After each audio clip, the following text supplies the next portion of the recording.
பல நாள் உடலில் நோய் இல்லாமல் நோய் எதிர்ப்பு சக்தியுடன் வாழ வேண்டும் என்றால் மூலிகையின் பயன்பாடுகளை முறையாக அறிந்து கொண்டு அவற்றை சரியாக பயன்படுத்த வேண்டும் என்கிறார் டாக்டர் கௌதமன் அவர்கள். நிகழ்ச்சியில் அடுத்த பகுதியாக வரவிருப்பது பல்லாண்டு வாழ்ந்திட. அன்பான கலைஞர் தொலைக்காட்சி நேயர்களுக்கு என்னுடைய இனிமையான காலை வணக்கங்கள்.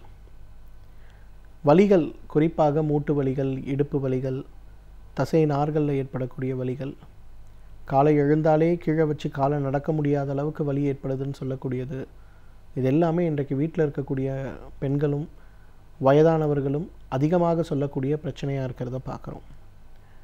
தினசரி காலையில் எழுந்த உடனேயே ஒரு வலி மாத்திரையை போட்ட பிறகு தான் என்னால் வேலையே செய்ய முடியுது அப்படின்னு நிறைய பெண்கள் இன்றைக்கு வருத்தப்படுறதையும் நம்ம பார்க்குறோம். ஸோ இது சம்பந்தப்பட்ட பிரச்சனைகள் இன்றைக்கு மிகப்பெரிய அளவில் பாதிப்பை ஏற்படுத்தக்கூடிய பிரச்சனைகளாக இருக்கும்போது, இயற்கை முறையில் அதை எவ்வாறு குணப்படுத்த முடியும் அப்படின்னு வரும்போது, அதற்கு நமக்கு உதவி செய்யக்கூடிய மிகப்பெரிய ஒரு மருந்து எது அப்படின்னு கேட்டிங்கன்னா, வெள்ளை குந்தரிகம் அப்படின்னு சொல்லக்கூடிய ஒரு பிசின் வகை மருந்து தான். பொதுவாக அந்த பிசின் வகை மருந்து பார்த்திங்கன்னா அதிகமாக வட இந்தியாவிலிருந்து தான் நமக்கு கிடைக்குது. குறிப்பாக பாலைவனங்கள்லேருந்து கிடைக்கக்கூடிய மிகப்பெரிய மருந்துகளில் ஒன்றாக இந்த வெள்ளை குந்தரிகம் இருக்கிறத பார்க்குறோம். இந்த வெள்ளை குந்தரிகத்திலேயே 2 வகை உண்டு. வெள்ளை வகை உண்டு, அதே போல் பழுப்பு நிறம் அல்லது லேசான மஞ்சள் கலந்த வெள்ளை நிறத்தில் ஒன்று உண்டு. இன்றைக்கு இந்தியா அதிகமாக பாகிஸ்தான்லேருந்து வாங்கக்கூடிய மூலிகைகளில் இந்த வெள்ளை குந்தரிகமும் ஒன்றாக இருக்கிறத நம்ம பார்க்குறோம். இந்த வெள்ளை குந்தரிகத்தை பொறுத்தவரையிலும் பார்த்திங்கன்னா உள்ளுக்கு அதிகமாக பயன்படுத்துகின்ற ஒரு வழக்கம் கிடையாது. உள்ளுக்கு பயன்படுத்தணுன்னா கூட மிகப்பெரிய அளவில் சுத்தப்படுத்தப்பட்டு மட்டும்தான் பயன்படுத்தணும். ஆனால் வெளிப்புறமாக உடலில் ஏற்படுகின்ற நிறைய நோய்களை தீர்க்கக்கூடிய மிக அழகான மருந்துகளில் ஒன்றாக இந்த வெள்ளை குந்தரிகம் இருக்கிறத நம்ம பார்க்குறோம். முதலாவது, கால்களில் ஏற்படுகின்ற வலிகள், உடலில் ஏற்படுகின்ற வலிகளுக்கு பதப்படுத்தி எடுக்கக்கூடிய இந்த வெள்ளை குந்தரிகத்துறையிலிருந்து எடுக்கக்கூடிய எண்ணெய் ஒரு 20 மில்லி அளவுக்கு எடுத்து வலி இருக்கக்கூடிய எல்லா இடங்களிலும் நன்றாக தடவி அரை மணி நேரம் 1 மணி நேரம் கழித்து வெந்நீர் வைத்து லேசாக ஒத்தடம் கொடுக்க வேண்டும். இந்த ஒரு விஷயத்தை செய்ய ஆரம்பிக்கும் போதே வலிகளும் வேதனைகளும், நரம்புகளில் இருக்கக்கூடிய பாதிப்புகளும், முட்டுகளில் இருக்கக்கூடிய இறுக்கங்களும் வீக்கங்களும், முட்டுகளை சுற்றி இருக்கக்கூடிய தசை நார்களில் இருக்கக்கூடிய பலவீனங்களும் குறைந்து உடலுடைய ஆரோக்கியம் மேம்படுவதை நம்ம பார்க்க முடியும். அந்த வகையில் வெள்ளை குந்தரிகம் அப்படிங்கிறது இன்றைக்கு மிகப்பெரிய அளவில் நமக்கு உதவி செய்யக்கூடிய ஒரு மருந்து. வலிகளை குறைப்பதற்கு வெளிப்புற தடவல்லையே உதவி செய்யக்கூடிய மிகப்பெரிய அருமருந்துகளில் ஒன்றாக இந்த வெள்ளை குந்தரிகம் இருக்கிறத நம்ம பார்க்குறோம். இரண்டாவது பார்த்திங்கன்னா, இன்றைக்கு பால்வினை நோய்கள்னு சொல்லுவோம். பொதுவாக செக்ஷுவலி டிரான்ஸ்மிட்டட் டிசீஸ் ஏற்படும் போது சிறுநீர் கழிக்கும்போது ஏற்படுகின்ற எரிச்சல், சிறுநீர் உடலை விட்டு வெளியே செல்லாமல் இருப்பது போலவே ஒரு சூழல், ரொம்ப முட்டிக்கொண்டு அடக்கி கொண்டு போகிறது போல ஒரு சூழல். ஆனால் போய் இருக்கும்போது சில சொட்டுக்கள் தான் வரும், கடுமையான எரிச்சல் வலி வேதனையோடு ஏற்படும். அதன் பிறகு சரியாயிரும். திருப்பி அரை மணி நேரம் கழித்து இதே பிரச்சனை. சில நேரங்களில் சிறுநீரோடு கழிந்து வெண்மை நிறமாக திரவங்கள் வெளிப்படுவதும், சில நேரம் சிறுநீரோடு சேர்ந்து நமக்கு மிகப்பெரிய அளவில் சீழ் போன்ற திரவங்கள் வெளியில் வருவதும், உதிரப்போக்கு கூட சில நேரங்களில் சிறுநீரோடு கலந்து வெளியில் போகிறத நம்ம பார்க்க முடியும். இந்த நோயை குணப்படுத்தக்கூடிய அழகான ஒரு மருந்து. பிறப்புறுப்புகளை சுற்றி நிறைய அரிப்புகளும் புண்களும் கூட நிறைய பேருக்கு ஏற்பட்டிருக்கிறத பார்க்க முடியும். இது சம்பந்தப்பட்ட பிரச்சனைகளை தீர்க்கக்கூடிய மிகப்பெரிய அருமருந்துகளில் ஒன்று எது அப்படின்னு பார்த்திங்கன்னா, இந்த வெள்ளை குந்தரிகத்திலிருந்து பதப்படுத்தி எடுக்கக்கூடிய அந்த எண்ணெய். அந்த எண்ணெயை வெளிப்புற தடவலாகவே நம்ம வைத்திருந்தோம்னா மிகப்பெரிய அளவில் நமக்கு மாற்றங்கள் ஏற்படுவதை நம்ம பார்க்க முடியும். மூன்றாவது பார்த்திங்கன்னா, இன்றைக்கு மிகப்பெரிய அளவில் நம்ம அனைவருக்குமே பிரச்சனை ஏற்படுத்தக்கூடிய ஒன்று மூலம் அல்லது பௌத்திரம்னு சொல்லக்கூடிய பிரச்சனை. மூலத்தில் நிறைய வகை இருக்கிறத பார்க்குறோம். அதில் குறிப்பான ஒரு வகை வெளி மூலம்னு சொல்லுவோம். மோஷன் போகும்போதும் சரி, அதே போல் மோஷன் போகாத நேரங்கள்லேயும் சரி, வெளியில் ஒரு தசை மட்டும் தொங்கி கொண்டு இருக்கிறத நம்ம பார்க்க முடியும். அந்த மாதிரி பிரச்சனை இருக்கும்போது ஒரு காட்டனில் கொஞ்சோண்டு பதப்படுத்தி எடுக்கக்கூடிய இந்த எண்ணெயை எடுத்து ஆசன வாயில் மட்டும் வச்சுட்டு நம்ம அப்படியே விட்டுறணும்.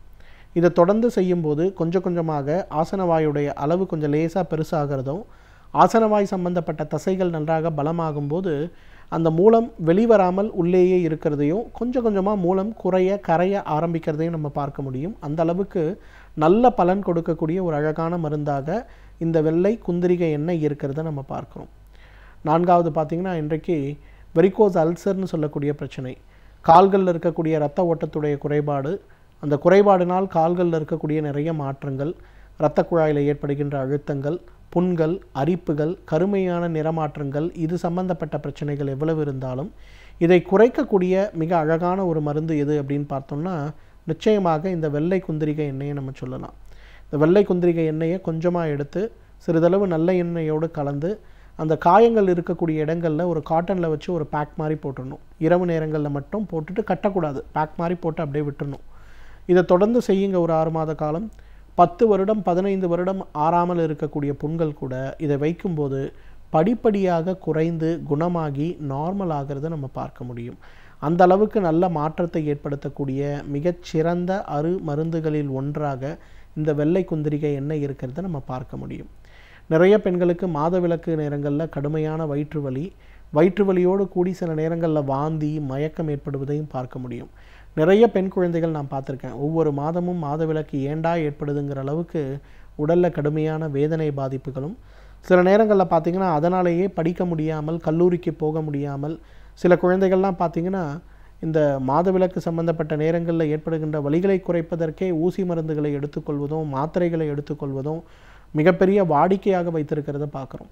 அந்த மாதிரி பிரச்சனைகளை குறைக்கக்கூடிய மிகப்பெரிய ஒரு அருமருந்து எது அப்படின்னு பார்த்திங்கன்னா அந்த வெள்ளை குந்திரிகை எண்ணெய் தான். மாதவிலக்கு ஏற்படுவதற்கு ஒரு 2-3 நாட்களுக்கு முன்பு அந்த எண்ணெயை அடிவயிறு பகுதிகளில் லேசாக மசாஜ் செய்வது போல் ஒரு 15 நிமிடம் செய்து வெந்நீர் வைத்து ஒத்தரம் கொடுக்கணும்.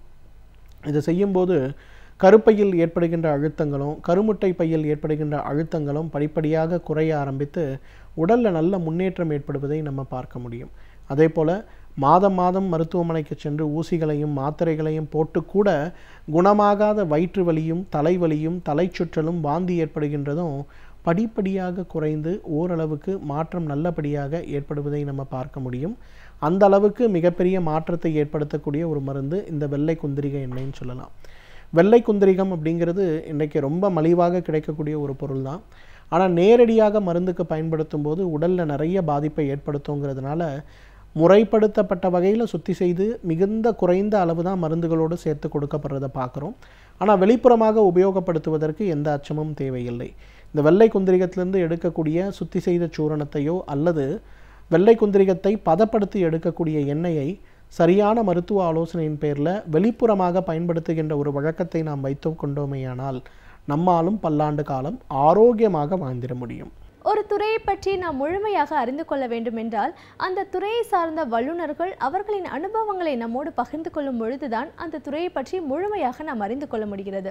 அந்த வகையில் இன்றைக்கு நாம் சந்திக்கவிருக்கும் சிறப்பு விருந்தினர் எந்த துறையிலிருந்து வந்து என்ன பயனுள்ள தகவல்களை நம்மிடையே பகிர்ந்து கொள்ள இருக்கிறார் என்பதை கவனிக்கலாம். நிகழ்ச்சியில் அடுத்த பகுதியாக வரவிருப்பது சிறப்பு விருந்தினர்.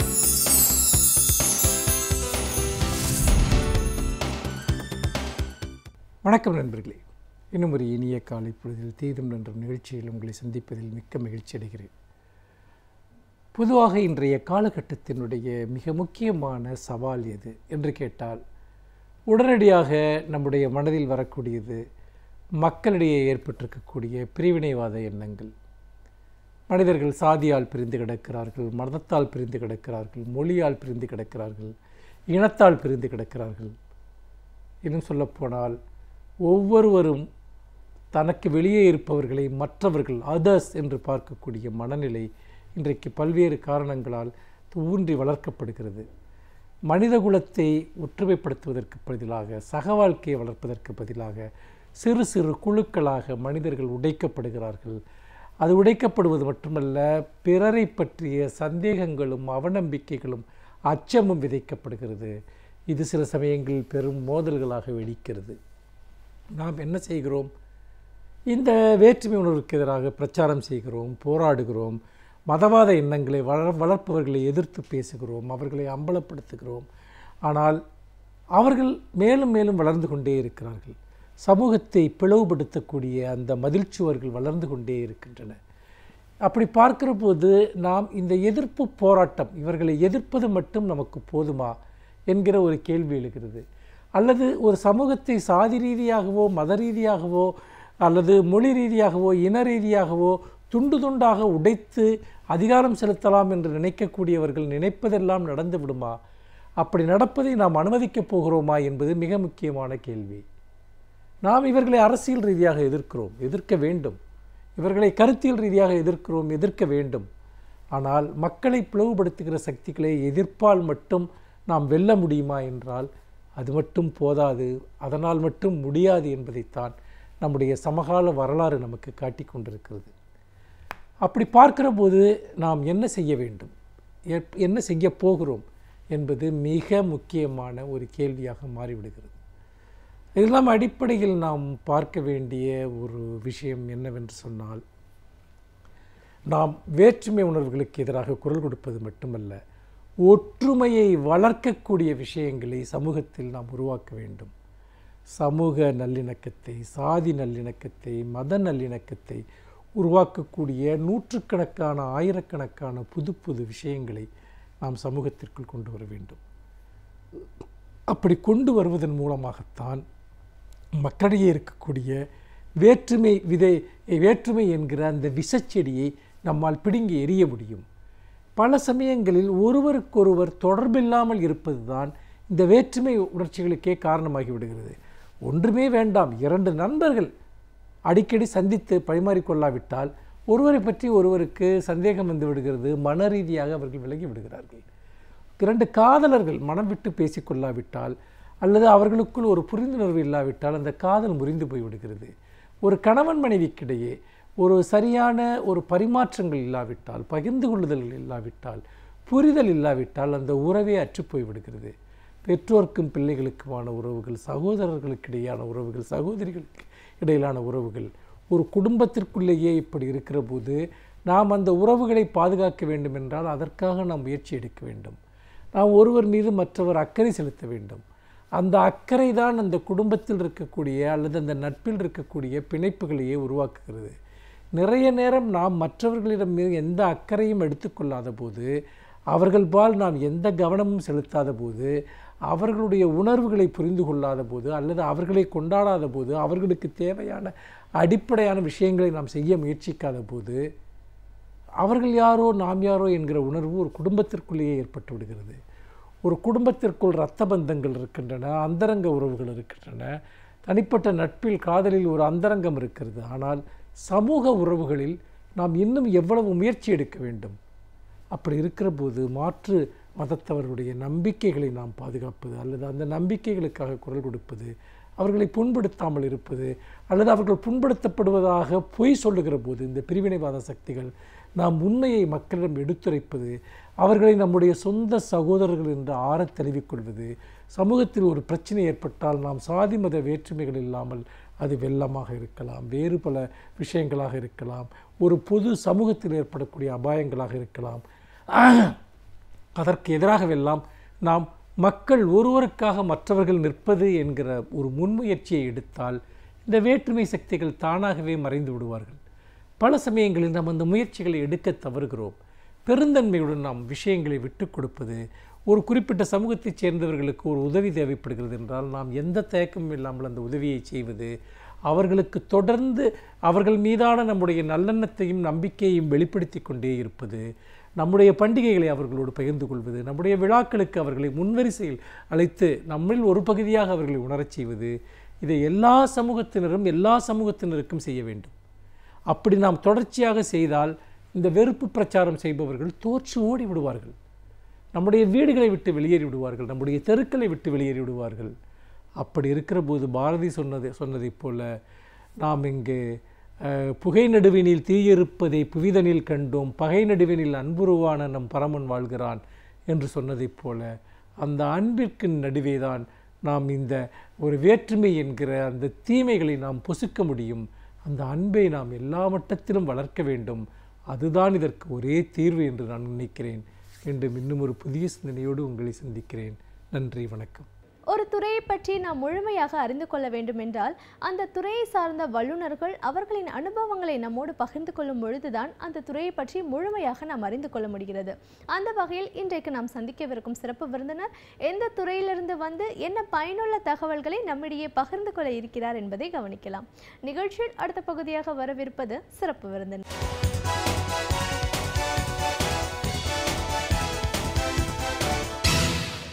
வணக்கம் நேயர்களே, விடியலே வா நிகழ்ச்சியின் சிறப்பு விருந்தினருக்கான நேரம் இது. இன்றைய சிறப்பு விருந்தினர் மலேசிய வாழ் தமிழறிஞர் எழுத்தாளர் திரு ராஜேந்திரன். ஒரு எழுத்தாளரா, மலேசிய வாழ் தமிழரா, தலைவர் கலைஞர் அவர்களுக்கு தமிழுக்கு செய்த தொண்டு இன்னைக்கு எல்லா இடங்களையும் புகழ் வணக்கம் செலுத்திட்டு இருக்கிற இந்த ஒரு நேரத்தில் மலேசியாவிலும் அதற்கான ஒரு ஏற்பாடுகளை செய்யணும் அப்படிங்கிறதுக்காக வந்திருக்காரு. இவரோட பார்வையில் அவரோட நேரடியாக பழகின நிறைய அனுபவங்கள் இருக்குது. அது எல்லாத்தையும் நம்ம இன்னைக்கு அவர்கிட்ட கேட்டு தெரிஞ்சுக்க போகிறோம். வணக்கம் சார். வணக்கம். மலேசிய வாழ் தமிழறிஞரா, ஒரு பத்திரிகை ஆசிரியரா, ஒரு படைப்பாளியா, முதல்ல எங்கள் நிகழ்ச்சிக்கு உங்களை நாங்கள் வரவேற்கிறோம் சார். நன்றி. ஒரு படைப்பாளி, பத்திரிகையாளர் அப்படின்னு சொல்லும்போது இன்னைக்கு வரைக்கும் எழுத்து அப்படின்றது வந்து உலகம் பூரா இருக்குது. அதுலேயும் தமிழ் அப்படின்னு வரும்போது அதற்கான ஒரு கூடுதல் சிறப்பு உலகளாவிய அளவில் நம்ம பார்த்துட்ருக்கோம்.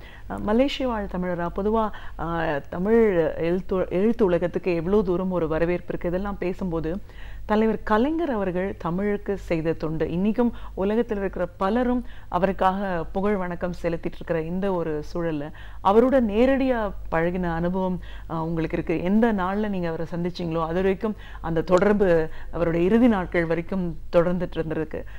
அவர் மூலமாக நீங்கள் பார்த்த விஷயங்கள் எவ்வளோ தூரம் ஒரு எளிமையான மனிதர்னு இன்னைக்கு எல்லாரும் புகழ் அஞ்சலி செலுத்திட்டு இருக்கிற இந்த ஒரு நேரத்தில் உங்களுடைய பார்வையில் தலைவர் கலைஞர் அவருடைய பண்புகளை பற்றி நம்ம இன்னைக்கு பேச போகிறோம். முதல்ல தலைவர் கலைஞர் அவர் அப்படின்னு நம்ம சொல்லும் போதே தமிழ் அப்படின்ற ஒரு அடையாளமும் கூட சேர்ந்திருக்கு. இன்னைக்கு எல்லோரும் அவர் பல துறை சேர்ந்தவர்களும் அவருக்கான புகழ் வணக்கம் செலுத்திட்டு இருக்கிற இந்த நேரத்தில் அவருடைய தனித்துவத்தை பற்றி நம்ம முதல்ல பேச ஆரம்பிக்கணும். சரி. என்னை பொறுத்த வரைக்கும் கலைஞர் அவர்கள் எனக்கு எப்போ அறிமுகமானார் கூட எனக்கு தெரியாது. ஏன்னா 3 வயதில் இருந்தே எனக்கு அவரை தெரியும் சொன்னால் என் தந்தை ஒரு தீவிர தமிழ் பற்றாளர். அவர் தோட்ட தொழிலாளர்கள், தோட்டத்தில் அங்கே இருக்க ரப்பர் தோட்டத்தில் தேசிய தோட்ட தொழிலாளர் சங்கம்னு ஒன்று இருந்தது. அந்த சங்கத்தில் நாங்கள் வசித்த அந்த வட்டாரத்தில் பொறுப்பாளராக இருந்தார். அன்றைக்கு வெள்ளையர்கள் காலம், வெள்ளையர்கள் தான் தோட்ட நிர்வாகிகளாக இருப்பாங்க. அவங்க கூட போராடுறது, அந்த தொழிலாளர்கள் போராடுறதுக்கு நேரடியாக போராட முடியாது. அந்த உணர்வுகளை தொழிலாளர்களுக்கு ஊற்றுறதுக்கு நேரடியாக போராட முடியும், நேரடியாக கருத்து சொல்ல முடியாது. நாடகங்கள் படைப்பாங்க. அந்த நாடகங்கள் படைக்கிறதுக்கு கலைஞர் அவர்கள் எழுதிய வசனங்கள் எழுதிய பராசக்தி அல்லது மந்திரிக்குமாரி போன்ற நாடகங்களை தான் தோட்டங்களை அரங்கேற்றுவாங்க, சின்ன அளவில் அரங்கேற்றுவாங்க. அந்த வசனங்களில் இடையில விழிப்புணர்வை அந்த சூழலுக்கு, தோட்டச் சூழலுக்கு ஏற்ற வசனங்களை செய்வாங்க. அப்படி வரும்பொழுது சின்ன குழந்தைகளுக்கான பாத்திரங்களில் ஓடிட்டு ஒடியார வைக்கிறது அந்த மாதிரிலாம் எங்களை பயன்படுத்துவாங்க. அந்த வசனங்களை எழுதும் பொழுதும் அதை நடிக்கும் பொழுதும் முத்தமிழ் மூதறிஞர்களுடைய அந்த மொழி பற்றை என் தந்தை ஒரு பிரச்சாரம் மாதிரியே செய்வார். என் தந்தையின் வழி எனக்கு அறிமுகமானவர், என் தந்தையை அறிமுகப்படுத்தி வைத்தவர் தான் முத்தமிழறிஞர் அவர்கள். 1987ஆம் ஆண்டு உலகத்தமிழ் ஆராய்ச்சி மாநாடு இன்றைக்கு இருக்கின்ற துன் சாமியோலு அவர்களால் தலைமையேற்று நடத்தப்பட்ட அந்த மாநாட்டில் கலைஞர் அவர்கள் வந்து கலந்து கொண்டார்கள். ஒரு தூரத்தில் இருக்கிற ஒரு நிலவை அருகில் இருந்து பார்க்கிற ஒரு வாய்ப்பு கிடைத்த ஒரு மனிதன் எவ்வளவு சந்தோஷப்படுவானோ அந்த அளவுக்கு நான் மகிழ்ச்சி அடைந்தேன். ஏன்னா நான் ஒரு செய்தியாளராக அவர் அங்கே இருந்த அந்த நாட்களில் அவர் தூங்குகிற நேரத்தை தவிர்த்து மற்ற எல்லா நேரங்களிலும் அவருடன் இருப்பதற்கான ஒரு சூழலை நான் உருவாக்கி கொண்டேன். அன்றைக்கு இருந்த அமைச்சர் டத்தோ சுப்பிரமணியம் என்கிறவர் தான் உடன் இருக்கும் அமைச்சராக இவர் கூட இருந்தார். அவர் என்னோட நண்பர். அவர் கூடயே போய்கிட்டு அவர் கூடயே வந்துட்டு நீங்கள் நான் சொன்னோம்னா அது வந்து ஒரு நெகிழத்தக்க வழியாக இருக்கும். அவர் சாப்பிட்ட அந்த தட்டை கூட நான் அங்கே போய் கழுவி வச்சுருந்துருக்கேன்.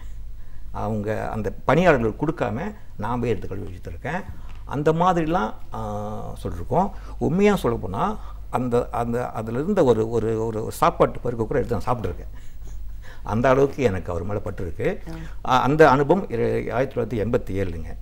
இன்னொரு 2004ஆம் ஆண்டு நாங்கள் இங்கே வந்தப்போ அவர் சந்தித்தோம். அதற்கு முன்பு இந்த உலகம் முழுவதும் தமிழ் புகழ் வணக்கம் செலுத்துகின்றார்கள். எங்கள் நாட்டிலும் எங்களுடைய மலேசிய தமிழ் எழுத்தாளர் சங்கத்தின் ஏற்பாட்டிலும் கண்ணதாசன் அறவாரியம் என்ற ஒரு அமைப்பு, அதில் டத்தோஸ்ரீ எம் சரவணன் அவர்கள் தலைவராக இருக்கின்றார்கள். இந்த 2 அமைப்பும் சேர்ந்து செப்டம்பர் மாதம் 23ஆம் தேதி 4 மணிக்கு மலேசியாவில் ஒரு மாபெரும் புகழ் வணக்கத்திற்கு ஏற்பாடு செய்திருக்கின்றோம். இந்த 2 அமைப்பும் அந்த நிகழ்ச்சிக்கு ஏற்பாடு செய்திருந்தாலும் கூட அவர் மீது முத்தமிழ் மூதறிஞர் மீது அக்கறையும் அன்பும் பாசமும் கொண்ட ஒட்டுமொத்த தமிழர்களின் ஏற்பாடாக அந்த நிகழ்ச்சி நடைபெறவிருக்கின்றது. கண்டிப்பாக சார். பேசும்போது சொன்னீங்க 2004 கூட நேரடியாக சந்திச்ச அனுபவம். உங்களுடைய பார்வையில் 3 வயதிலிருந்தே தலைவர் கலைஞர் அவர்களுடைய இது பேச்சு வடிவமா நாடகம் வடிவம்னா உங்களோட ஊடுருவியது அப்படின்னு சொல்லியிருக்கீங்க. நெகிழ்வான நினைவுகளை சொல்லும்போது 2004 நீங்கள் சென்னை வந்தபோது அவர் உங்களை வரவேற்ற விதம் அப்படிங்கிறத வந்து நீங்கள் பேசும்போது சொன்னீங்க. அந்த நிகழ்வு எப்படி ஏற்பட்டுச்சு? இது மலேசிய தமிழர்களுக்கு ஒரு வருத்தம் இருந்தது. அதாவது இங்கிருந்து வருகின்ற அறிஞர்களை, எழுத்தாளர்களை மலேசிய தமிழர்கள் தூக்கி வைத்து கொண்டாடுகிறார்கள். ஆனால் மலேசியாவிலிருந்து இங்கே வந்தால் சரியாக கவனிக்கிறது கிடையாது அப்படிங்கிற கவலை நிறைய இருந்தது. கவிப்பேரரசு வைரமுத்து அவர்கள் மலேசியாவிற்கு வந்த பொழுது எங்கள் சங்கத்தின் சார்பாகவும் அந்த கோரிக்கை வைக்கப்பட்டது. அவர் சொன்னார், நீங்கள் வாங்க நம்ம பார்த்துக்கலாம்னு சொன்னார். அதே போல் நான் 2003ஆம் ஆண்டு எழுத்தாளர் சங்கத்தின் தலைவராக பொறுப்பேற்ற பிறகு திட்டமிட்டு ஒரு பணியை மேற்கொண்டால், முன்னெடுத்தால் அதற்கு ஆதரவு நிச்சயமாக கிடைக்கும் என்ற நோக்கத்தோடு இங்கே வந்தோம். கவிப்பேரரசு வைரமுத்து அவர்கள் பென்ஸ் பார்க் தங்கும் விடுதியிலே ஒரு 200 தமிழறிஞர்களை வரவழைத்து ஒரு கருத்தரங்கை நடத்தினார்கள். அந்த மலேசியாவிலிருந்து 36 அறிஞர்கள் வந்தார்கள், எழுத்தாளர்கள் வந்தார்கள். அந்த ஒட்டுமொத்த அத்தனை பேருக்கும் கலைஞர் அவர்களை சந்திக்க வேண்டும் என்ற ஆசை இருந்தது. அந்த கருத்தரங்கின் பொழுது காலையிலிருந்து 6 மணி வரைக்கும் அந்த கருத்தரங்கு நடக்க வேண்டும். 3 மணிக்கு தலைவர் அவர்கள் தேதி நேரம் ஒதுக்கீடு செய்திருந்தார்கள். அது கருத்தரங்கு நடக்கிற காலகட்டம். இடையில் 36 பேரில் கொஞ்சம் பேரை அங்கே விட்டுட்டு வரலாம் என்று பார்த்தால் அத்தனை பேரும் வருவதற்கு ஆசைப்பட்டார்கள். ஆனால் அத்தனை பேரும் வந்துவிட்டு ஒருவேளை தாமதமாக தலைவர் வந்தால் அந்த கருத்தரங்கு பாதிக்கும் என்கின்ற படபடப்பு எனக்கு இருந்தது. நாங்கள் பேருந்திலே இங்கே வந்து இறங்கினோம். வரும்போதே நான் பேசிக்கொண்டு வந்தேன், ஒருவேளை தலைவர் தாமதமாக வந்தால் இதில் ஒரு 10 பேர் போய்விடுங்கள், மீதமுள்ளவர்கள் பார்த்துவிட்டு வரலாம் என்று சொன்னேன். அதுக்கு ஆட்கள்லாம் தயார் செய்து விட்டு இருந்தோம். ஆனால் நாங்கள் 2:45க்கு இங்கே பேருந்து வந்தது. தூரத்திலிருந்து பார்க்கும் பொழுதே அவர் அங்கு அமர்ந்திருந்தார், வாசலிலே அமர்ந்திருந்தார் அறிவாலயத்தில். நாங்கள் வந்து இறங்கிய பொழுது எழுந்து நின்று எல்லோரையும் வரவேற்றார். எங்களுக்கு ஒரு என்னால் அது அந்த வினாடியில் நான் அனுபவித்த அந்த மகிழ்ச்சியையும் பேர் ஆனந்தத்தையும் என்னால் இப்போ கூட சொல்ல முடியாது. நான் நாடு திரும்பிய பிறகு நான் பத்திரிகையில் எழுதினேன், தமிழ் எங்களுக்காக காத்திருந்தது என்று. அந்த 36 பேரையும் வரவேற்பதற்கு தளபதி அவர்கள்,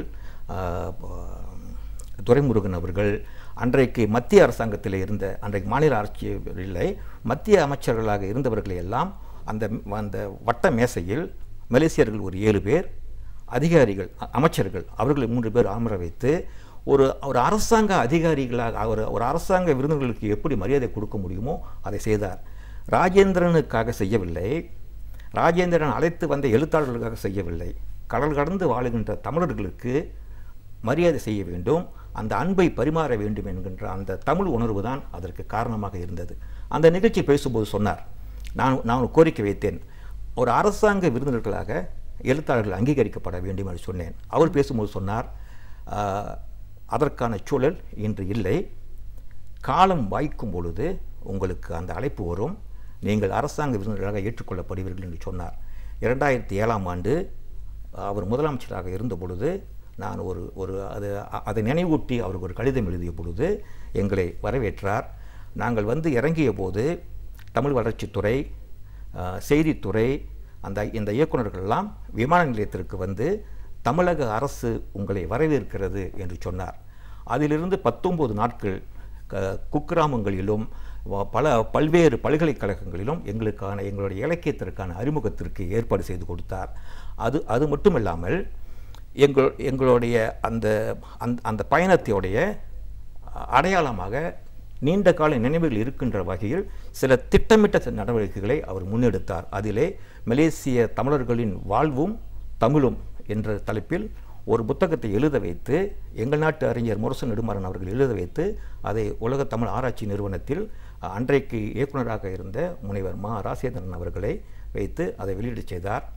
தமிழ் பல்கலைக்கழகத்திலே எங்களுக்கான ஒரு இருக்கை தொடங்க வேண்டும் என்று சிங்கப்பூர் தொழிலதிபர் முஸ்தபா அவர்களுடைய முயற்சியோடு தொடங்கப்பட்ட பொழுது, அந்த கோரிக்கையை வைத்த பொழுது ஒரே நாளில் அதற்கான ஆணையை பிறப்பித்து அதற்கான அங்கீகாரத்தை கொடுத்தார். அந்த தமிழ் பல்கலைக்கழகத்தில் இருக்கின்ற அந்த நூலகத்திற்கு மலேசிய தமிழ் எழுத்தாளர் சங்கத்தின் முன்னாள் தலைவர் தமிழவேல் ஆதிக்குமரன் அவர்களுடைய பெயர் சூட்டப்பட வேண்டும், எங்களுடைய வருகையின் அடையாளமாக அது இருக்க வேண்டும் என்று சொன்ன பொழுது அதற்கும் ஒரே நாளில் உத்தரவு பிறப்பித்து அந்த அந்த நூலகத்துக்கு அந்த பெயரை சூட்டினார். இப்படி எல்லா காலகட்டத்திலும் மலேசிய தமிழர்கள் மீது அவர் கொண்டிருந்த அன்பும், குறிப்பாக என் மீது அவர் வைத்திருந்த அன்பும் என் வாழ்நாளில் மிகப்பெரிய பேராக நான் கருதுகின்றேன். உலக தமிழ் செம்மொழி மாநாடு நடக்கும்போது அதுலேயும் இதற்கான ஒரு அங்கீகாரம், உலக தமிழர்களை கௌரவித்த விதம் அப்படின்னு நிறைய விஷயங்களை பேசிட்டு இருந்தீங்க. அது வந்து ஒரு ஒரு ஒரு மகிழ்ச்சியான தருணம்ங்க. உலக தமிழர்களுக்கு ஒட்டுமொத்தமாக தமிழ் உணர்வை ஊட்டிய ஒரு ஒரு ஒரு திருவிழா என்று சொல்லாமல் தமிழுக்கான திட்டமிட்ட ஒரு முன்னெடுப்பாக நான் நினைக்கின்றேன். அந்த மாநாட்டில் நான் வந்து கலந்து கொண்ட பொழுது 86 பேராளர்களை நான் அழைத்து வந்தேன். எந்த திட்டமிடலும் கிடையாது. 86 பேரை அழைத்து வர வேண்டும் என்று என்னிடம் கேட்டார்கள். 86 பேர் பெறுவார்கள் சொன்னேன். அதற்கான அந்த கூட்டம் நடக்கின்ற பொழுது எந்தெந்த நாட்டிலிருந்து எத்தனை பேர் வருகின்றார்கள் என்ற பட்டியல் வரும் பொழுது மலேசியாவிலிருந்து 86 பேர் வருகிறார்கள் என்று சொன்னவுடன் தலைவர் அவர்கள் சொன்னாராம், அந்த கூட நான் கலந்து கொள்ளவில்லை, சொன்னாராம், எனக்கு 86 வயது ஆகிறது என்பதற்காக தம்பி ராசேந்திரன் 86 பேராளர்கள் அழைத்து வருகிறார். ஆனால் அவருக்கு தெரியாது மாநாடு நடக்கும் பொழுது எனக்கு 87 வயது என்று சொன்னாராம். சொன்ன பிறகு முனைவர் ராசேந்திரன் உட்பட நண்பர்கள் எல்லாம் எனக்கு தகவல் சொன்னார்கள். அடுத்தடுத்த கூட்டங்களிலே 2-3 கூட்டங்களில் நான் கலந்து கொள்ள வேண்டியது இருந்தது. கவிப்பரசு வைரமுத்து, கம்பம் செல்வேந்திரன் அவர்கள் எல்லாம் அவருடைய வீட்டிலே பேசிக்கொண்டிருந்த பொழுது இந்த மாநாட்டு சம்பந்தமான சில அறிக்கைகள், தகவல்கள் பகிர்ந்து கொள்ளப்பட்டது. அந்த நேரத்தில் யாரோ ஒருவர் அந்த அறிக்கைகளை போய் வாசித்தார். 86 பேர் வராங்க சொன்ன பொழுது அவர் என்னை பார்த்து சொன்னார், தம்பி எனக்கு 86 வயது ஆகிறது என்பதற்காகத்தானே அழைச்சிட்டு வரீங்க 86 பேர்? அப்படி கிடையாது, மாநாடு நடக்கும்போது எனக்கு 87 வயதுன்னு சொன்னார். நான் அவரோட அருகில் போய் சொன்னேன், ஐயா நான் என்னோடய உதவியாளரை அழைச்சிட்டு வரலான்னு சொல்லியிருக்காங்க ஐயா, நான் என் மகள் லாவண்யாவை அழைச்சிட்டு வரேன். அப்போ அந்த மாநாடு நடக்கும்போது எனக்கு மாநாடு நடக்கும்போது உங்களுக்கு 87 வயது, நான் 87 பேர் அழைச்சிட்டு வரையான்னு சொன்னேன். அதில் இன்னொரு விஷயங்க, நான் எனக்கு எப்படி அந்த அந்த அந்த வாய்ப்பு அவருக்கு கொடுக்கணும்னு நினச்சாரு எனக்கு தெரியல. அந்த மாநாட்டு குழுவில் எந்த நாட்டிலிருந்து எந்த பேராளர்கள் பேசணும் அப்படின்ற முடிவு பண்ணியிருக்காங்க. அந்த நேரத்தில் மலேசியா என்று வந்த பொழுது மலேசியாவிலிருந்து ராஜேந்திரன் பேசினா போதும் என்று அவர் சொல்லியிருக்கின்றார்.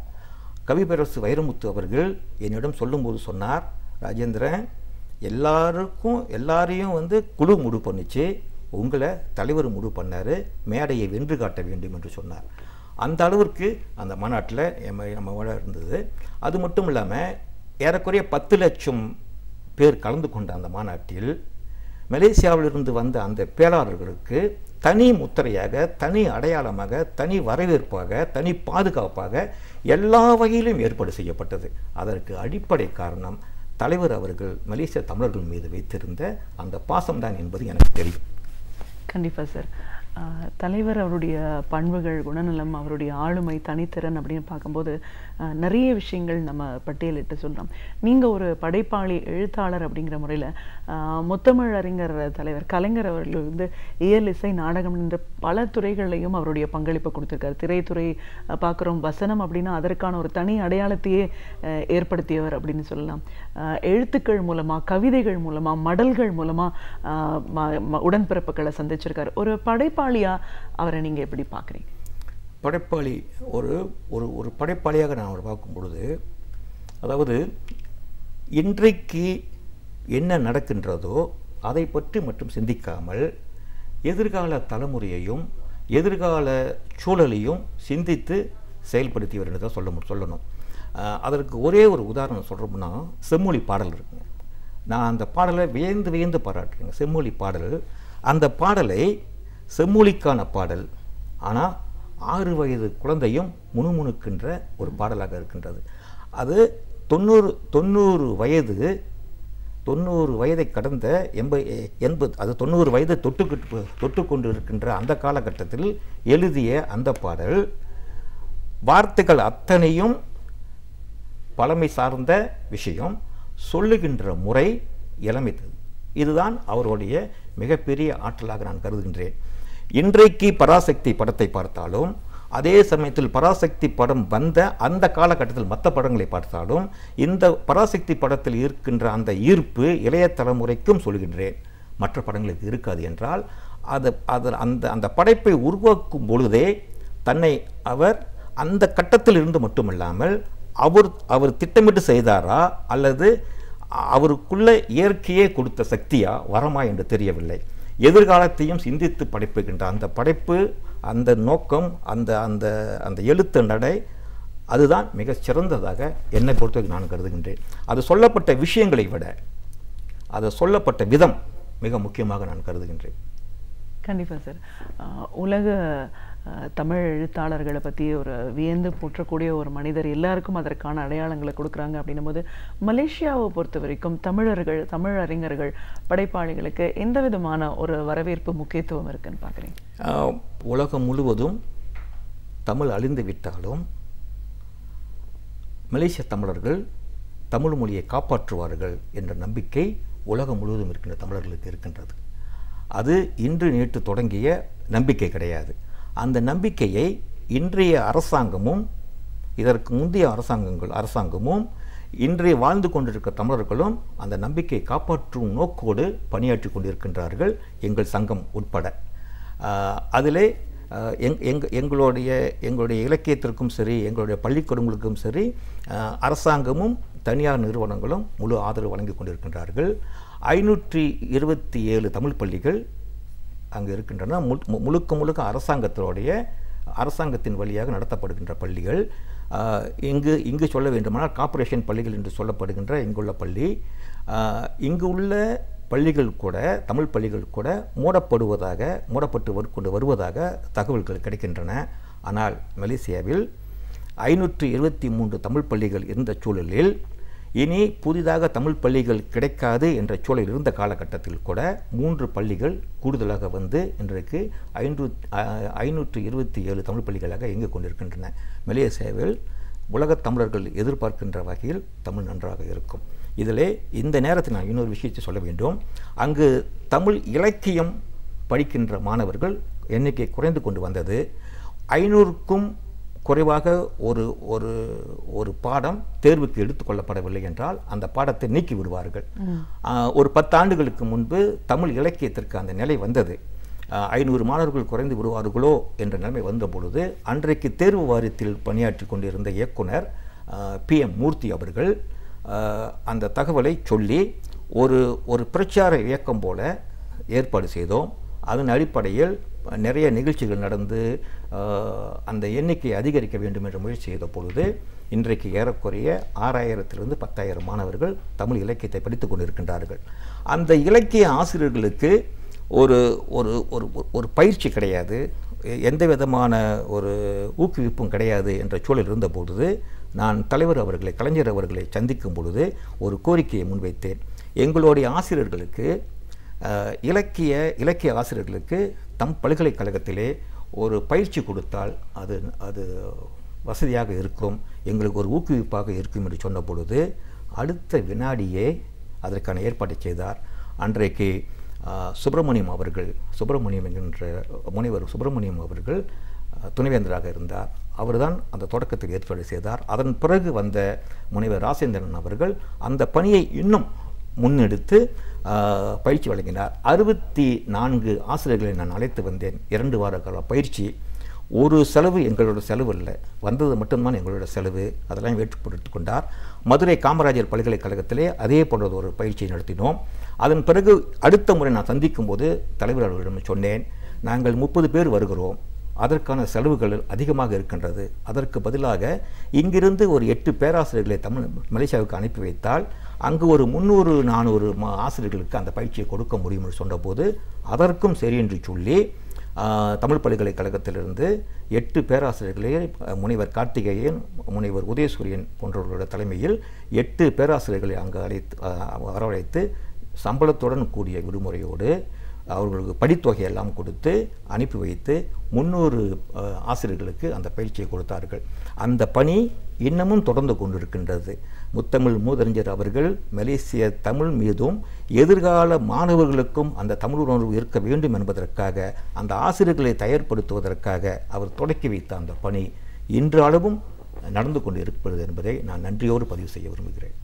ஒரு தமிழ் அறிஞரா, மலேசிய வாழ் தமிழரா, ஒரு பத்திரிகை ஆசிரியரா, படைப்பாளியா, உங்களுக்கும் தலைவர் கலைஞருக்குமான ஒரு நெருக்கம், தொடர்பு எப்போ எந்த காலகட்டத்தில் ஏற்பட்டுச்சு?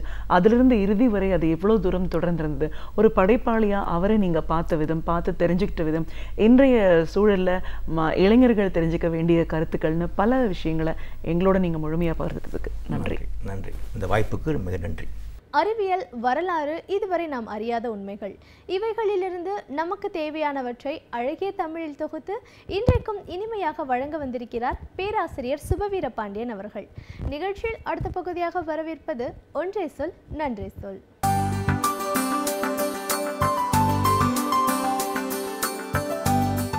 அனைவருக்கும் என் அன்பு வணக்கம். பேரறிஞர் அண்ணா அவர்கள் தமிழகத்தில் தோன்றிய தலைவர்களுள் தலை சிறந்தவர் என்று சொல்லலாம். 20ஆம் நூற்றாண்டில் தமிழகத்தை தன் கைகளில் வைத்திருந்தார் என்பதை விட தன் நாவின் அசைவில் கட்டி போட்டிருந்தார் என்று கூறலாம். மிகச்சிறந்த பேச்சாளராக, மிகப்பெரிய எழுத்தாளராக, மிகப்பெரிய அரசியல் தலைவராக வாழ்ந்த அறிஞர் அண்ணா அவர்களினுடைய பிறந்த நாள் செப்டம்பர் 15. அவருடைய வாழ்வில் எத்தனையோ மறக்க முடியாத நிகழ்ச்சிகள் நடைபெற்றிருக்கின்றன. அவருடைய படத்திறப்பு விழாவில் அவரே கலந்து கொண்டிருக்கிறார். அப்படி தன்னுடைய படத்திறப்பு விழாவில் அண்ணா அவர்களும், தன்னுடைய சிலை திறப்பு விழாவில் பெரியார் அவர்களும் நேரடியாக கலந்து கொண்டார்கள். என்ன வேடிக்கை என்றால், அறிஞர் அண்ணா அவர்களும் பார்வையாளராக அமர்ந்திருக்கிறார். அவருடைய படம் மேடையில் திறக்கப்படுகிறது. அந்த படத்துக்கு மாலையும் போடப்படுகிறது. அண்ணா உயிரோடு பார்த்து கொண்டிருக்கிறார். ஏன் இப்படி செய்ய வேண்டும்? ஒருவர் இறந்து போனால்தான் படத்துக்கு மாலை போட வேண்டும் என்பது ஒரு விதமான தவறான நம்பிக்கை. அதை உடைப்பதற்காகத்தான் இருக்கிற போதே படம் வைத்து அதற்கு மாலையும் போடலாம், சிலை வைத்தும் மாலை போடலாம். எனவே சாவுக்கும் இந்த படத்துக்கும் எந்த தொடர்பும் இல்லை. அறிஞர் அண்ணா அவர்கள் செய்த செயல்களுக்கும் இந்த படத்திறப்புக்கும் தான் தொடர்பு இருக்கிறது என்பதை காட்டுவதற்காக அந்த நிகழ்ச்சி நடைபெற்றிருக்கக்கூடும். கலைவாணர் அவர்கள்தான் அறிஞர் அண்ணாவின் படத்தை திறந்து வைக்கிறார். நாம் எல்லோரும் அறிவோம்.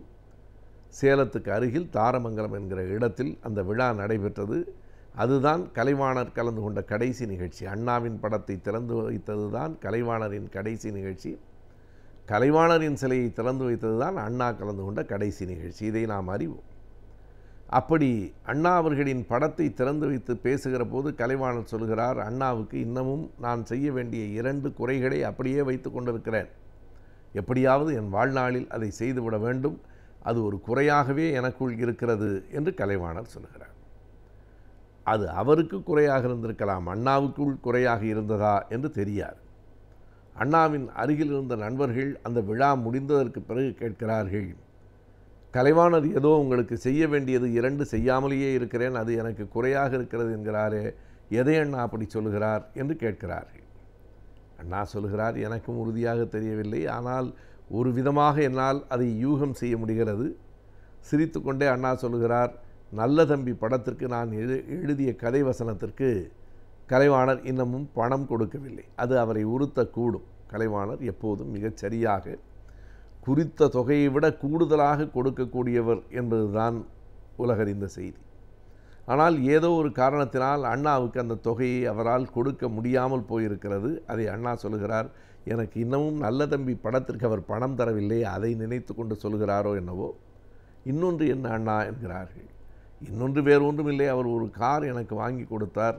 அதற்கு பிறகு அவரே சிரமப்படுகிறார் என்று தெரிந்து அந்த காரை நான் அவருக்கே திருப்பி கொடுத்து விட்டேன்.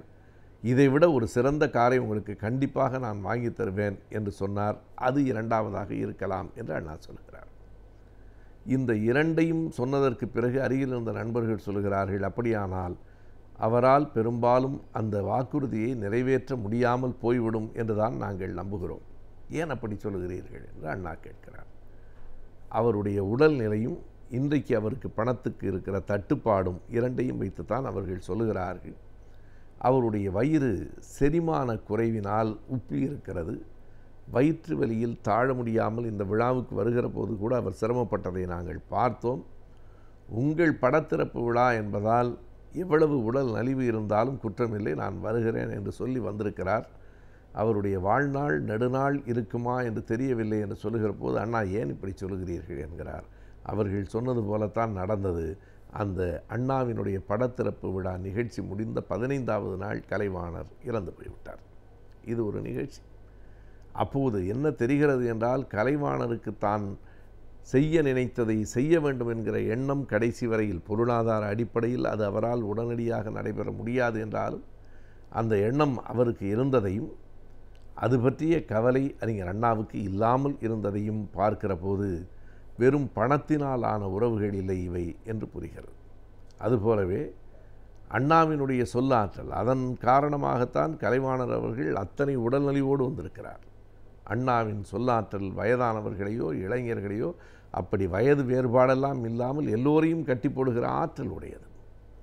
மறைந்த தமிழகத்தினுடைய முன்னாள் அமைச்சர் ராஜாராம் அவர்கள் தன்னுடைய நினைவு அலைகள் என்கிற ஒரு கட்டுரையில் ஒரு செய்தியை தருகிறார்.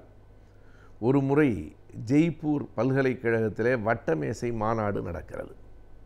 அந்த அரசியல் துறை சார்ந்த வட்டமேசை மாநாடு அது என்பதால் இந்தியாவின் பல்வேறு மாநிலங்களிலும் இருக்கிற தலைவர்கள் பலரை, பல்வேறு கட்சியின் தலைவர்களை அழைத்து அவரவர் கட்சி எதற்காக தோற்றுவிக்கப்பட்டது, என்ன காரணம் என்பதை விளக்கி மாணவர்களுக்கு சொல்லுகிறார்கள். அதாவது பொலிட்டிக்கல் சயின்ஸ், அரசியல் அறிவியல் படிக்கிற மாணவர்கள் அவர்கள் தெரிந்து கொள்ள வேண்டும்.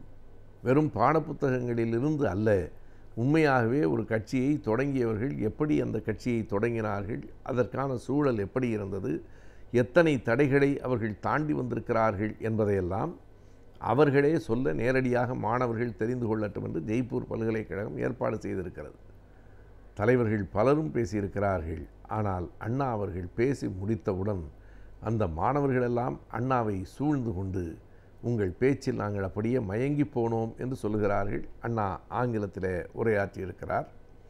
அதற்கு பிறகு அந்த கூட்டம் முடிந்து போய்விட்டது. மதிய உணவு நேரத்திலும் பிறகும் அண்ணாவை அந்த மாணவர்கள் விடவே இல்லை. எல்லா நேரமும் அவர் பின்னாலேயே சுற்றி கொண்டிருக்கிறார்கள். சில மாணவர்கள் முன்வந்து அண்ணாவிடத்தில் ஒரு வேண்டுகோள் வைத்திருக்கிறார்கள். நீங்கள் சொன்ன காரணம், உங்களுடைய பேச்சு எல்லாம் எங்களை கவர்ந்திருக்கிறது. நாங்கள் இங்கே திராவிட முன்னேற்றக் கழகத்தின் கிளையை தொடங்கட்டுமா என்று கேட்டிருக்கிறார்கள். எங்கே என்று அண்ணா கேட்க, ராஜஸ்தானில் என்று கூறுகிறார்கள். அவர் சொல்லுகிறார், வேண்டாம், நீங்கள் இங்கே திராவிட முன்னேற்றக் கழகத்தை தொடங்க வேண்டிய தேவையில்லை, நீங்கள் ராஜஸ்தான் முன்னேற்றக் கழகத்தை தொடங்குங்கள். அரசியல் தேவைதான், ஆனால் நீங்கள் பிறந்த மண்ணுக்கு முதலில் தொண்டு செய்யுங்கள் என்று கூறியிருக்கிறார். அதை அப்போதே அண்ணா நினைத்திருந்தால் அனைத்திந்திய திராவிட முன்னேற்றக் கழகமாக மாற்றியிருக்க முடியும். ஆனால் அண்ணாவை பொறுத்தளவு, நீங்கள் இங்கே இருந்து எங்களுக்கு தொண்டாற்றுவதை விட உங்கள் மண்ணுக்கும் வேலை செய்ய வேண்டிய தேவை இருக்கிறது. எனவே நீங்கள் தொடங்குவதாக இருந்தால் ராஜஸ்தான் முன்னேற்றக் கழகத்தை தொடங்குங்கள், திராவிட முன்னேற்றக் கழகத்தை அல்ல என்று சொல்லியிருக்கிறார். அதற்கு பிறகு அந்த மாணவர்கள் இன்னொரு வேண்டுகோளை வைத்திருக்கிறார்கள். சரி போகட்டும், எங்களுக்காக ஒரே ஒரு வேண்டுகோளையாவது நீங்கள் ஏற்றுக்கொள்வீர்களா என்றால், என்ன என்று அண்ணா கேட்கிறார். ஒன்றுமில்லை, மீண்டும் ஒரு முறை இரவு எங்கள் விடுதியில் எல்லோரும் முதுகலை படிக்கிற மாணவர்கள், ஆய்வு பட்டத்தில் இருக்கிற மாணவர்கள் இரவு எங்கள் விடுதிக்கு வந்து இப்போது நீங்கள் பேசிய அந்த உரையினுடைய விரிவை இன்னும் கூடுதல் விவரங்களோடு எங்களுக்கு சொல்ல வேண்டும் என்று கேட்டிருக்கிறார்கள். அண்ணா இசைந்திருக்கிறார். இரவு கூட்டம் 9 மணிக்கு தொடங்குகிறது. எல்லோரும் இரவு உணவு உண்டு முடித்து திறந்த வெளியில் அமர்ந்து மாணவர்கள் அத்தனை பேரும் மிகுந்த ஆர்வத்தோடு அண்ணாவின் பேச்சை கேட்டுக்கொண்டிருக்கிறார்கள். 9 மணிக்கு அந்த உரை தொடங்குகிறது. 10 மணிக்கு மின்சாரம் போய்விட்டது. ஒரே இருட்டு. இனி யாரும் அமர்ந்து பேச்சை கேட்பார்கள் என்று கருதவில்லை. ஆனால் சில மாணவர்கள் கீழே போய் மெழுகுவர்த்திகளை கொண்டு வந்து ஏற்றி வைக்கிறார்கள். அந்த மெழுகுவர்த்தி வெளிச்சத்தில் அறிஞர் அண்ணா அவர்களை பார்த்து, நீங்கள் பேசலாமா, ஒலிபெருக்கி இல்லை என்றாலும் மின்சாரம் இல்லை என்றாலும் நாங்கள் அருகில் வந்து அமர்ந்து கொள்ளுகிறோம், கேட்கிறோம், நீங்கள் பேசுவதாக இருந்தால் என்று சொன்னதற்கு பிறகு மின்சாரம் இல்லாமல், வெளிச்சம் இல்லாமல், ஒலிபெருக்கி இல்லாமல், அதற்கு பிறகு 1.5 மணி நேரம் அந்த மாணவர்களிடத்திலே அண்ணா ஆங்கிலத்திலே உரையாடி இருக்கிறார். அந்த அண்ணாவினுடைய பேச்சு அன்றைக்கு ஜெய்ப்பூர் பல்கலைக்கழக மாணவர்களிடத்திலே ஒரு பெரும் எழுச்சியை உருவாக்கி இருக்கிறது. எனவே அந்த இரவு நேரத்திலே கூட ஒரு பல்கலைக்கழகத்தில் பகல் நேரத்தில் வட்டமேசை மாநாடு என்று அந்த பல்கலைக்கழகம் ஏற்பாடு செய்த கருத்தரங்கில் மாணவர்கள் அந்த உரையை கேட்டார்கள், கவரப்பட்டார்கள் என்பது ஒரு செய்தி என்றால் அது கூட இயல்பானது. ஆனால் அறிஞர் அண்ணா அவர்களை இரவு வர வைத்து திறந்த வெளியில் தங்கள் விடுதியில் அமர்ந்து இரவு வெளிச்சமும் இல்லாமல் அந்த ஒலி கூட சரியாக கேட்காமல் கூர்ந்து கேட்டு எல்லாவற்றையும் உள்வாங்கி கொண்டார்கள் என்றால் அந்த மாணவர்களினுடைய பக்குவம், பொறுமை ஒரு பக்கம் தெரிகிறதென்றால் அறிஞர் அண்ணா அவர்களினுடைய பேச்சு ஆற்றல் எவ்வளவு வலிமையுடையதாக இருந்திருக்கிறது. அதுவும் தாய்மொழியிலே அல்ல, ஆங்கிலத்திலும் அண்ணாவால் அவ்வளவு ஆற்றலோடு பேச முடிந்திருக்கிறது என்பதைத்தான் இந்த நிகழ்ச்சி காட்டுகிறது. அவ்வளவு தூரம் அண்ணாவின் பேச்சு வட இந்திய மாணவர்களையே கவர்ந்திருக்கிறது என்றால் தமிழக மாணவர்களை எந்த அளவுக்கு அது கவர்ந்திருக்கும் என்பதை நாம் உணரலாம். தற்போது பரவி வரும் நோய்களை பற்றியும் அவற்றை தடுக்கும் முறைகள், அவற்றிற்கான நவீன சிகிச்சை முறைகளை பற்றி இப்பொழுது அறிந்து கொள்ளலாம். நிகழ்ச்சியில் அடுத்த பகுதியாக வரவிருப்பது ஆலோசனை நேரத்தில் மருத்துவம்.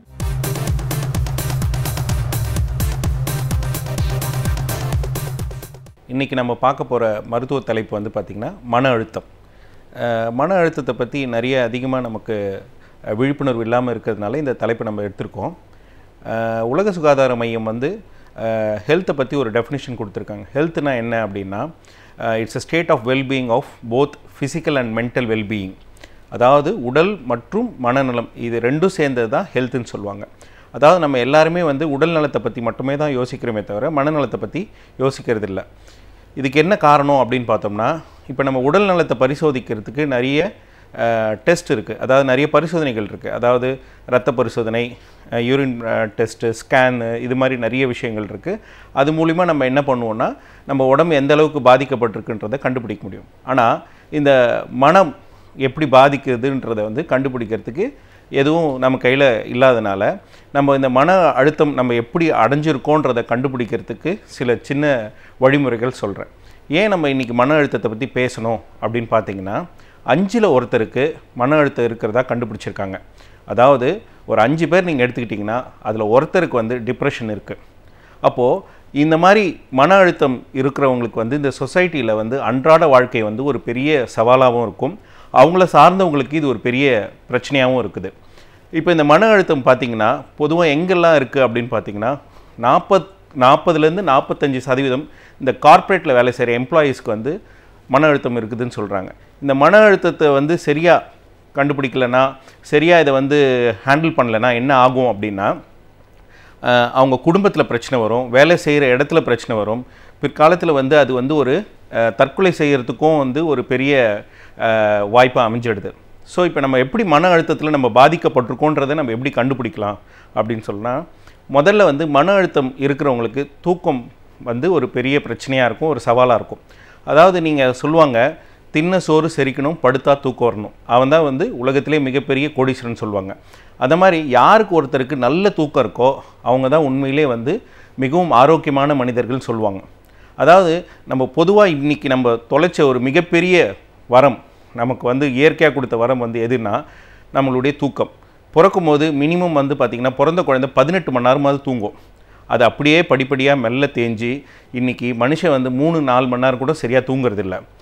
அப்படியேப்பட்ட வாழ்க்கையை தான் நம்ம இன்றைக்கி வாழ்ந்துக்கிட்டு இருக்கோம். சரியாக தூங்கலைன்னா காலையில் உங்களால் செயல்பட முடியாது. இப்போ நீங்கள் பார்த்தீங்கன்னா நம்ம தூக்கம் நல்லா இருக்கா இல்லையான்றதை எப்படி கண்டுபிடிக்கலாம் அப்படின்னா, நீங்கள் எழுந்த உடனே உங்களுக்கு உடல் வந்து ரொம்ப ஃப்ரெஷ்ஷாகவும் ரொம்ப புத்துணர்ச்சியோடு இருந்ததுன்னா உங்கள் தூக்கம் வந்து நல்ல தூக்கம்னு நம்ம கண்டுபிடிக்கலாம்.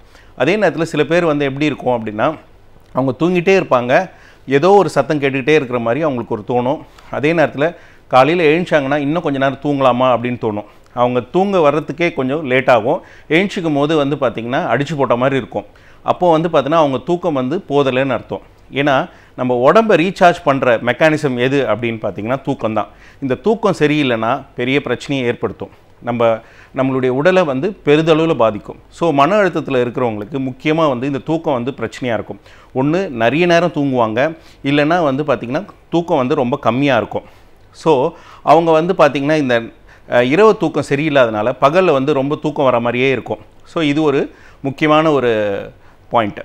அதாவது வந்து தூக்கம் சரியில்லாத இருக்கிறவங்களுக்கு மன ரீதியான பாதிப்பு ஏற்படுறதுக்கு நிறைய வாய்ப்புகள் இருக்குது. ரெண்டாவது பார்த்திங்கன்னா முன்ன ஈஸியாக செஞ்ச வேலைகள் எல்லாத்தையும் ரொம்ப கஷ்டப்பட்டு செய்கிற மாதிரி இருக்கும். அவங்களே சொல்லுவாங்க, இப்போல்லாம் எனக்கு எதுவுமே செய்யணுன்னே தோணலை, இப்போ ஒரு காரியத்தை எடுக்கணுனாலே ரொம்ப கஷ்டப்பட்டு எடுக்கிறது செய்கிற மாதிரி இருக்கும். இதுக்கு முன்னாடி அதே விஷயத்த ரொம்ப ஈஸியாக ரொம்ப கஷ்டமே இல்லாமல் செஞ்சுருப்பாங்க, இப்போது ரொம்ப கஷ்டப்பட்டு செய்கிற மாதிரி இருக்கும். இது ரெண்டாவது பாயிண்ட். மூணாவது பாயிண்ட் வந்து பார்த்திங்கன்னா சட்டுன்னு கோவம் வர்றது. அதாவது வந்து எதுக்கு நம்ம இவ்வளோ இதுக்கு முன்னாடி இதே சம்பவத்துக்கு நம்ம இவ்வளோ டென்ஷன் ஆகிருப்போமா அப்படின்னு கேட்டிங்கன்னா இருக்காது. ஆனால் சட்டுன்னு கோவம் வரும். இப்போ நீங்கள் அவங்கக்கிட்ட கேட்டிங்கன்னா ஏன் நீங்கள் இவ்வளோ கோவப்படுறீங்க அப்படின்னு கேட்டிங்கன்னா எல்லோரும் என்னை கோவப்படுத்துகிறாங்க அதனால் நான் கோவப்படுறேன். கண்டிப்பாக அது அவங்களுடைய குணமாகவே இருக்காது. இதுக்கு முன்னாடி இதே சம்பவம் நடந்திருக்கும் போது இவ்வளோ கோவப்பட்டிருக்க மாட்டாங்க.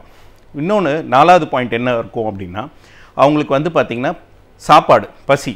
அதாவது இந்த பசியை பொறுத்த வரைக்கும் பார்த்திங்கன்னா அவங்களுக்கு வந்து பெருசாக பசி எடுக்காது. ஆனால் அவங்களுக்கு ரொம்ப பசி எடுக்கிற நேரத்தில், அதாவது அந்த டைமுக்கு பசி எடுக்காது, ரொம்ப பசி எடுக்கிற நேரத்தில் என்ன இருக்கோ அதை சாப்பிடுவாங்க. ஸோ இதனால் என்ன ஆகும் அப்படின்னா இந்த மன உளைச்சலில் இருக்கிறவங்க கண்டிப்பாக உடல் எடை கூடுறதுக்கு ரொம்ப பெரிய வாய்ப்புகள் இருக்குது. ஏன் நம்ம வந்து பார்த்திங்கன்னா மன அழுத்தத்தில் இருக்கிறவங்க வந்து பார்த்திங்கன்னா சரியாக சாப்பிட மாட்டாங்க அப்படின்னா அவங்களுக்கு வந்து எந்த நேரமும் வந்து அந்த சாப்பாடு நோக்கிய சிந்தனை அதை பற்றியெல்லாம் யோசிக்காது. யூஸ்வலாக என்ன பண்ணுவாங்க, என்ன அவங்களுக்கு வந்து எந்த வேலையும் செய்யறதுக்கு ஒரு பெருமையில் இன்ட்ரெஸ்ட்டோ எதுவுமே இருக்காது. இப்போ பொதுவாக நம்ம வந்து மனசையும் உடம்பையும் எப்படி நம்ம வந்து இன்டர் கனெக்ட் பண்ணுறோன்னா, நீங்கள் ஒரு எடுத்துக்காட்டுக்கு ஒரு காத்தாடி இருக்குதுன்னு வச்சுக்கோங்களேன். இந்த காத்தாடி வந்து மேலே பறந்துகிட்டே இருக்குது. இப்போ இந்த காத்தாடியை வந்து தாங்குகிற வந்து நூல் அது நமக்கு பெருசாக தெரியாது. ஆனால் இந்த உடல் தான் வந்து காத்தாடி. இப்போ இந்த நூல் வச்சு தான் அந்த காத்தாடி மேலே பறந்துகிட்டே இருக்கும். சப்போஸ் இந்த நூல் அறுந்து போச்சுன்னா அந்த காத்தாடி வந்து அங்கங்கே பறக்கும். அதாவது வந்து அதோடைய பாதையை மறந்து எங்கெங்களோ போகுமோ அது மாதிரி தான் நம்ம வந்து மனசு வந்து நம்ம கண்ட்ரோலில் இல்லைன்னா நம்ம உடல் வந்து பார்த்திங்கன்னா பெரிய அளவுக்குள்ள பாதிப்பு இருக்கும். பேஷண்ட்ஸ் வந்து அடிக்கடிக்கு வந்து சொல்லுவாங்க, எனக்கு கை கால்லாம் வலிக்குது சார், எனக்கு சரியாக தூக்கம் வர மாட்டேங்குது, எனக்கு ஒரே படபடப்பாக இருக்குது, ஒரே வந்து எனக்கு வந்து பசியே எடுக்க மாட்டேங்குது, இந்த மாதிரி கம்ப்ளைண்ட்ஸ்லாம் சொல்லுவாங்க. அப்போது வந்து பார்த்திங்கன்னா இந்த மனசு பாதிச்சுதுன்னா இந்த உடம்பெல்லாம் பாதிக்கும். அதாவது நம்ம 2 மெக்கானிசம் இருக்குது. உடம்புல ஏதாவது ஒரு நோய் ஏற்பட்டதுன்னா அதை பற்றி நம்ம கவலைப்பட்டு நம்ம மனசு பாதிக்கும். அதே நேரத்தில் நம்ம மனசில் ஏதாவது ஒரு பாதிப்பு ஏற்பட்டதுன்னா நம்மளுடைய உடலையும் பாதிக்கும். ஸோ இது வந்து எங்கேருந்து ஆரம்பிக்குதுன்றது தான் நம்ம பார்க்கணும். ஸோ இந்த மாதிரி வந்து நம்ம மனசு எப்படி பாதிச்சிருக்குன்றதை பற்றி நான் சொன்ன விஷயங்கள், தூக்கம், ரெண்டாவது வந்து பார்த்திங்கன்னா சட்டுன்னு கோவப்படுறது, மூணாவது சாப்பாடு விஷயங்களில், நாலாவது வந்து பார்த்திங்கன்னா உங்களுக்கு சாதாரணமாக சின்ன விஷயத்துக்கே வந்து சட்டுன்னு கோவப்படுறது. ஸோ இந்த மாதிரி விஷயங்கள் வந்து எளிய விஷயங்கள். இது நம்ம பாதிப்பு அடைஞ்சதுன்னா நம்ம மனசு வந்து பாதிச்சிருக்குன்னு அர்த்தம். ஸோ இதை எப்படி கண்டுபிடிக்க முடியும், இல்லை இது நம்ம கண்டுபிடிச்சா என்ன பண்ணணும் அப்படின்னு போது பார்த்திங்கன்னா முதல்ல நம்ம வந்து குடும்ப நல மருத்துவரை முதல்ல போய் நம்ம மீட் பண்ணணும். ஏன்னா நம்ம ஊரில் வந்து பார்த்திங்கன்னா ஒவ்வொரு இதுக்கும் வந்து பார்த்திங்கன்னா மருத்துவர், இப்போ நீங்கள் ஹார்ட் வலிக்கிற மாதிரி இருந்துச்சுன்னா உடனே வந்து கார்டியாலஜிஸ்ட் பார்க்க ஆரம்பிப்பாங்க, வயிறு வலிச்சதுன்னா உடனே வந்து கேஸ்ட்ரோஎன்ட்ராலஜிஸ்ட். ஆனால் இதே வெளிநாட்டுகள்லாம் பார்த்திங்கன்னா நீங்கள் எடுத்த உடனே ஒரு குடும்ப நல மருத்துவரை தான் பார்ப்பாங்க. ஏன்னா அந்த மருத்துவருக்கு தான் தெரியும் உங்களுக்கு என்ன விதமான பிரச்சனை இருக்குது. ஏன்னா நீங்கள் அவர் முழுமையாக உங்கள் ஃபேமிலியை பற்றி அவர் அனலைஸ் பண்ணியிருப்பார், உங்கள் வீட்டில் என்ன பிரச்சனைகள் எல்லாத்தையும் பற்றி தெரியுதுனால. இப்போ நீங்கள் வந்து ஒரு பேஷண்ட் வந்து பார்த்திங்கன்னா படபடப்பாக இருக்குது, எனக்கு வந்து செஸ்ட் பெயினாக இருக்குது அப்படின்னு சொல்லுவாங்க. உண்மையிலே பார்த்திங்கன்னா அவங்களுக்கு வந்து ஒரு டிப்ரெஷனோ மன அழுத்தத்தினால இந்த மாதிரி பிரச்சனைகள் வரும். அவங்க என்ன நினச்சிட்டு இருப்பாங்க, ஹார்ட்டில் தான் ஏதோ பிரச்சனைன்னு சொல்லிட்டு இசிஜி எக்கோ அந்த மாதிரியெல்லாம் எடுத்து தனக்கு வந்து இருதய நோய் வந்த மாதிரி நினைப்பாங்க. வெளியில் போய் நிறைய செலவு பண்ணிவிடுவாங்க. ஆனால் இதை வந்து ஒரு சிம்பிளான ஒரு குடும்ப நல மருத்துவர்கிட்ட போனால் அவங்க கொஞ்ச நேரம் பேச ஆரம்பித்த உடனே அவங்க இந்த மாதிரி விஷயங்கள்ல அவங்க தூக்கம் எப்படி இருக்குது, உங்களுடைய பசி எப்படி இருக்குது, உங்களுடைய கோபம் எப்படி இருக்குது, உங்களுடைய அன்றாட வேலைகள் எப்படி செய்கிறீங்கன்றதை கேட்கும் போதே அவங்க மன ரீதியாக பாதிப்பு ஏற்பட்டிருக்குன்றதை நம்ம கண்டுபிடிச்சிக்கலாம். ஏன்னா இந்த டிப்ரெஷன் பொறுத்த வரைக்கும் வந்து பார்த்திங்கன்னா இதை 2 விதமாக ஹேண்டில் பண்ணலாம். ஆரம்பத்திலே கண்டுபிடிச்சோம் அப்படின்னா அதை ஈஸியாக வந்து நம்மளுடைய பிஹேவியரல் சேஞ்சஸ்லேயும் நம்ம மாற்றிக்கலாம். இப்போ வந்து பார்த்திங்கன்னா அதுக்கு தான் சொல்லுவாங்க காக்னிட்டிவ் பிஹேவியரல் தெரப்பின்னு சொல்லுவாங்க. அதாவது நம்மளுடைய சூழலில் வந்து மாற்றிக்கிற தன்மை வேணும். அதாவது வந்து இதுதான் வந்து ரொம்ப ஈக்குவலி எஃபெக்டிவ் ட்ரீட்மெண்ட் கம்பேரிட்டிவ் உங்களுடைய மாத்திரை மருந்துகளும். ஏன்னா இந்த சூழல் நம்ம வந்து ஒரு அட்மாஸ்ஃபியர் வந்து ரொம்ப அற்புதமான அட்மாஸ்ஃபியர் மாற்றும் போது நம்மளுடைய இந்த டிப்ரெஷன்லேருந்து வெளியே வர முடியும். இது எப்படி நம்ம சொல்லுவோம்னா, நம்ம பொதுவாக நம்ம என்ன பண்ணுறோம், காலையில் எழுந்த உடனே நம்ம வேலைக்கு போய்ட்றோம். அதே நேரத்தில் வந்து காலையில் ரொம்ப நேரம் தூங்கி எழுந்துட்டு என்ன பண்ணுறோம், சடனாக நம்மளுடைய வேலையை நம்ம செய்யும் போது நமக்கு பிடிச்சது எதுவுமே செய்யாமல் சடனாக ஒரு ஸ்ட்ரெஸ்ஃபுல்லாக டக்குன்னு வந்து வேலைக்கோ ஒரு ஸ்கூலுக்கோ போகிறதுனால நம்ம வந்து பார்த்திங்கன்னா எடுத்த உடனே ஒரு பெரிய ஒரு ஸ்ட்ரெஸ்ஃபுல்லான ஒரு ஈவெண்ட்டில் போகிறதுனால ஆரம்பிக்கிற இதுவே வந்து பார்த்திங்கன்னா உங்களுக்கு வந்து ரொம்ப ஒரு மன அழுத்தத்தோடு ஆரம்பிக்கிறோம். ஸோ நம்ம எழுந்திக்கும் போது என்ன பண்ணணும் அப்படின்னா, ரொம்ப காமாக கொஞ்சம் சீக்கிரமாக எழுந்துச்சி நமக்கு பிடிச்ச காரியங்கள், சில பேருக்கு வந்து பார்த்திங்கன்னா ஒரு வாக்கிங் போகலாம், சில பேர் ஒரு மியூசிக் கேட்கலாம், இல்லை வந்து பார்த்திங்கன்னா ஒரு ½ அன் ஹவர் மெடிடேஷன் பண்ணலாம். இந்த மாதிரி உங்கள் டேவை ஸ்டார்ட் பண்ணுறது வந்து ஸ்ட்ரெஸ்ஸையும் டிப்ரெஷனையும் குறைக்கிறதுக்கு வழிவகுக்கும். அதே நேரத்தில் ரெண்டாவது விஷயம் என்னென்னா, உங்களுக்கு பிடிச்சது செய்யணும். அதாவது வந்து நம்ம எதில் வந்து ஸ்பெஷலிஸ்ட், நம்ம எதுக்கு நம்ம பிடிக்கும் அதை நம்ம செய்ய இன்ட்ரெஸ்ட் நமக்கு தானாக ஆட்டோமேட்டிக்காக வரும். இப்போ நீங்கள் பார்த்தீங்கன்னா பொதுவாக வந்து நீங்கள் ஒரு ஃபங்க்ஷனோ இல்லை ஒரு செலிப்ரேஷன் பார்த்தீங்கன்னா நமக்கு வந்து என்னதான் உடம்பு வலியோ எது இருந்தாலும் நமக்கு அது தெரியாது. காரணம் என்னென்னா, நம்ம வந்து அந்த செலிப்ரேஷனில் வந்து நமக்கு வந்து எந்த ஒரு இதுவும், ஏன்னா நம்ம பிடிச்சதை செய்யும் போது நமக்கு கண்டிப்பாக வந்து நமக்கு வந்து எந்த ஒரு நோய்களோ அதுவும் வராது. இப்போ என்ன பிரச்சனைனா, எல்லாருமே பிடிச்சதை செய்கிறோமான்றது தான் இப்போ ஒரு கேள்வி. ஏதோ அடுத்தவனுக்கு நல்ல இருக்கிற விஷயம் நம்ம வந்து நமக்கும் நல்லா இருக்கும்னு நினச்சிக்கிட்டு அது பிடிக்குதோ பிடிக்கலையோ அதை நம்ம செய்ய ஆரம்பிச்சுடுறோம். அதனால் நமக்கு பிடிச்சதை செய்யும் போது நமக்கு இந்த மன அழுத்தங்கள் வர்றதை வந்து நம்ம அவாய்ட் பண்ணலாம். அதுக்கு மூணாவது வந்து பார்த்திங்கன்னா, இந்த டிவி, எலக்ட்ரானிக் கேட்ஜெட்ஸ் இதுலேருந்து கொஞ்சம் தள்ளியே இருக்கணும்.